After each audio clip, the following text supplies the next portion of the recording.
Life in the ocean begins with plankton. To study plankton, we must go to sea to collect it. The research trawler Benicia, belonging to the Dove Marine Laboratory of Newcastle University, leaves harbour at the port of Blyth on the northeast coast of England.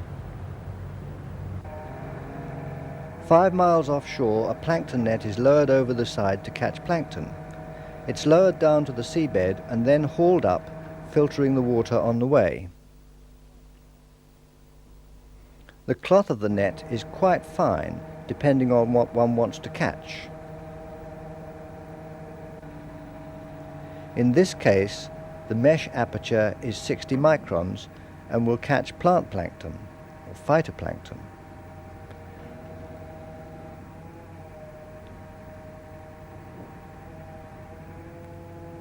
Any particles larger than 60 microns are trapped in the small detachable bag at the end of the net and transferred to a plastic container.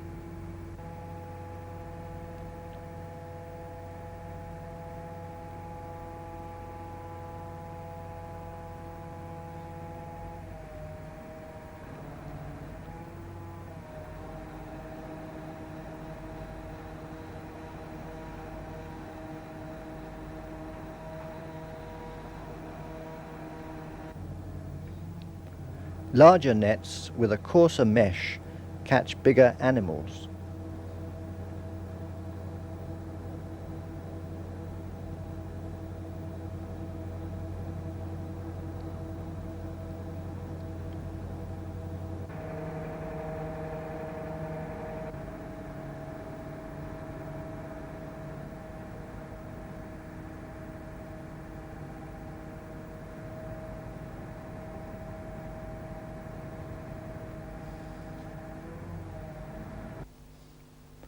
Once back in the lab, the catch is examined, individual specimens identified and noted, and perhaps a quantitative estimate may be made by counting a known fraction of the sample.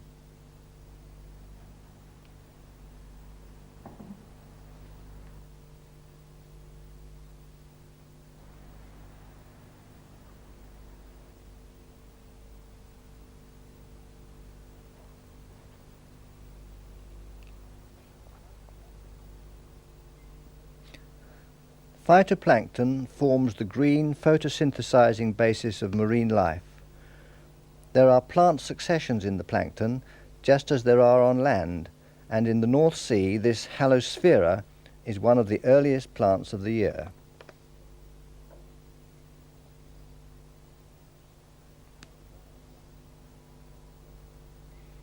Chain diatoms are common in spring, when they may multiply in huge quantities to form what is called a bloom. This one is called Thalassiocyra.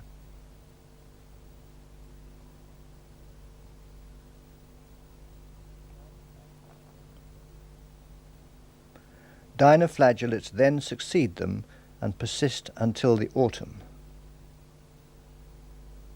Serratium.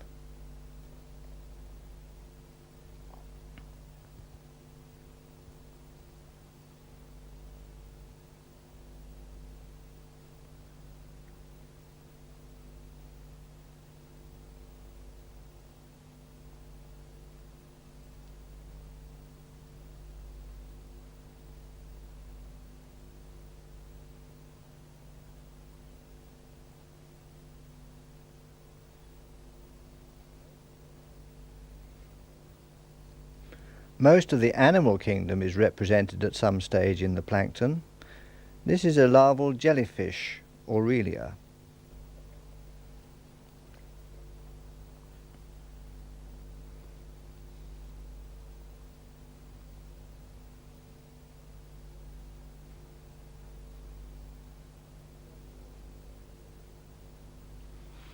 The comb rose of a ctenophore, or sea gooseberry.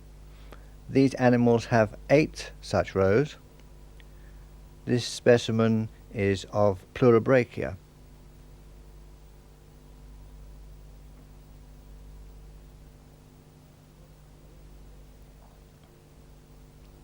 Polychaete worms are present in the plankton.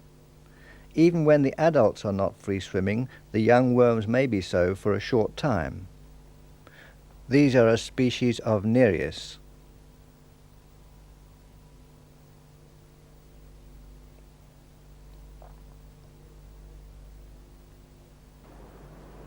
Here's the parent ragworm, obviously a bottom dweller.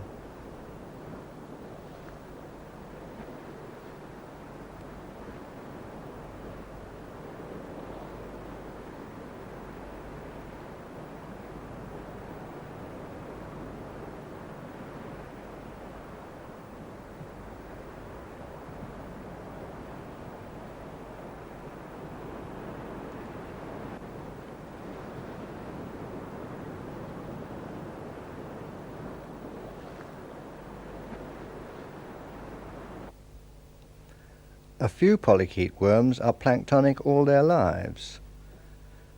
This one, Tomopteris, has far fewer chaetae than the ragworm, and it lives on arrowworms.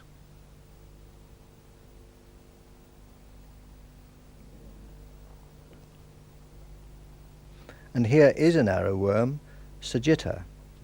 It's also carnivorous, feeding on copepods.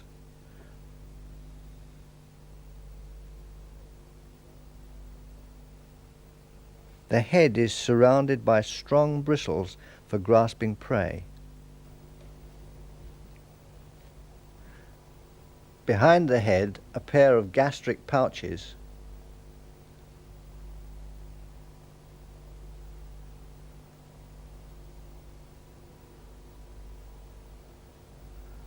Posteriorly, the hermaphrodite reproductive organs,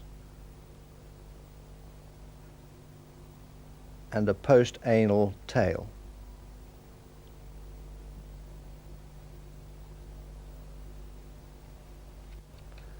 Another carnivore, the planktonic mollusk Cleone.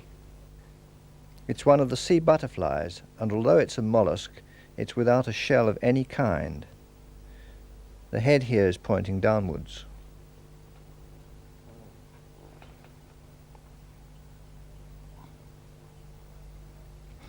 A crustacean, the euphorsid Thyssanoessa, with filtering thoracic legs and active pleopods behind. A large and intricate compound eye, and behind it the dark patch of the forestomach, the gastric mill, where food is ground up.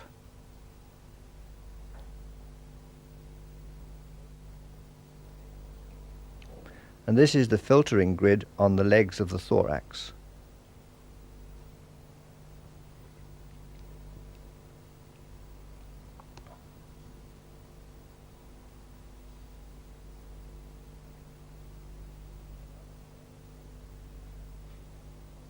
Another crustacean, the planktonic amphipod Themisto, with a similar distinction between the legs of the thorax and the abdomen. But this is no filter feeder, but a hunter. It hunts by sight, as we may guess from the prominent compound eye covering the whole of the front of the head.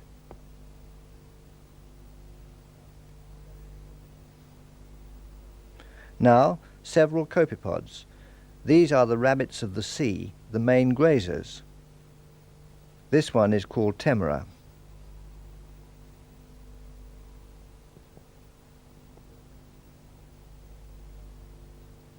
Here we see the filtering appendages round the mouth.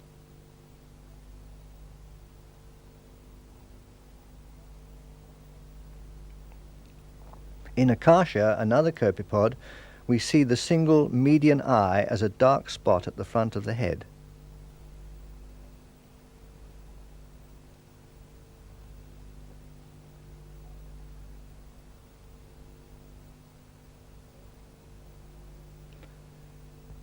A third copepod, Centropages, has colourful spines at the posterior corners of the thorax.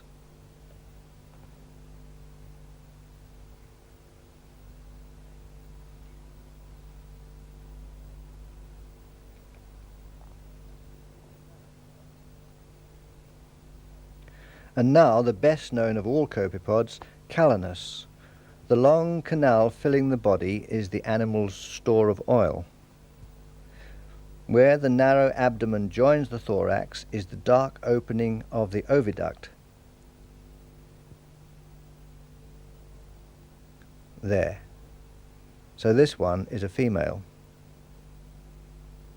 The young of a copepod is called a nauplius. Nauplii are found in many crustacean groups. They are the basic crustacean larval type.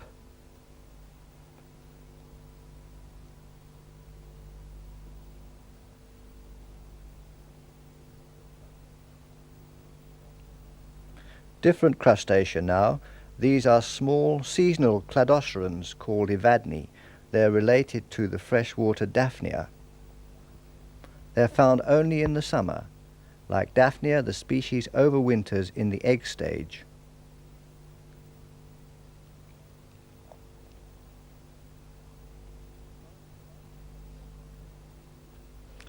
Barnacles are crustacea.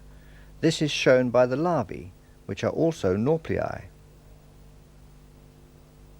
Barnacle nauplii are distinguished by the horns that stick out from the side of the head.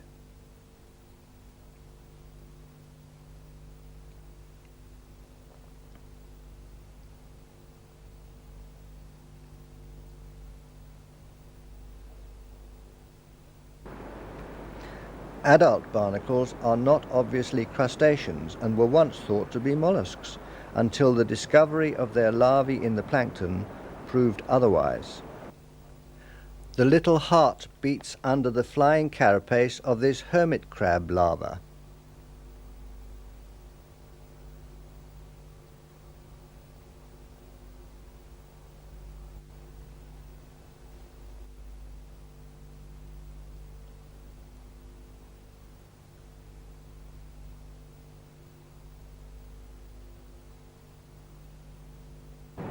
And that's the mother.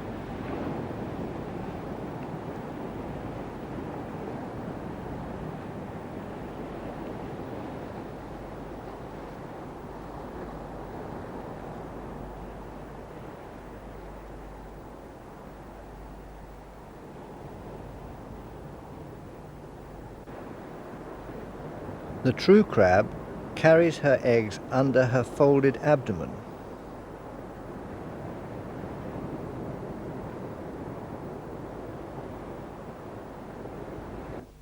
They are attached to her by tendrils.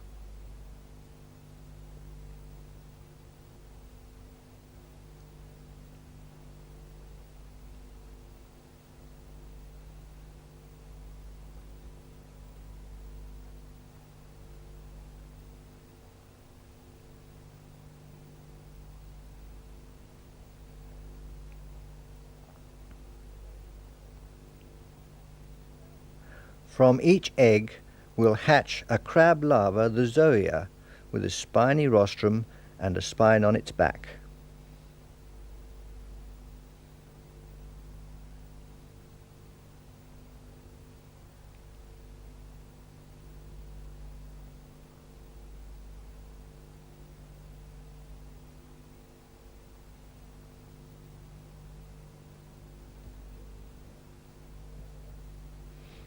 This in turn becomes a megalopa, more like the adult crab with a pair of claws, but still in the plankton. The abdomen has not yet been folded underneath. Again we see the little heart beating.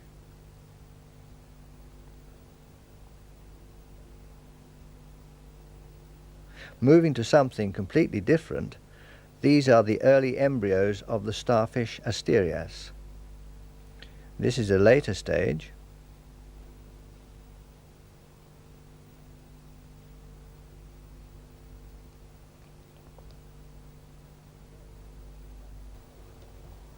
And from there, the subsequent transformation into the adult.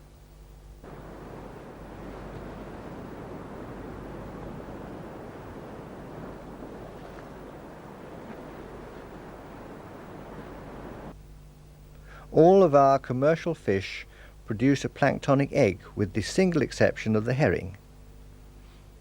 The head is to the left. In a few days it will be a larval fish, still in the plankton.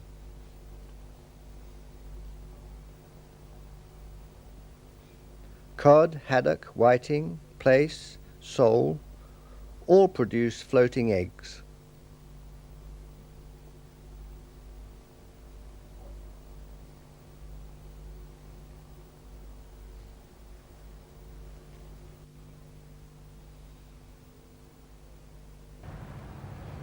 And the Benicia returns with another offshore sample to add to our knowledge of the plankton of the ocean.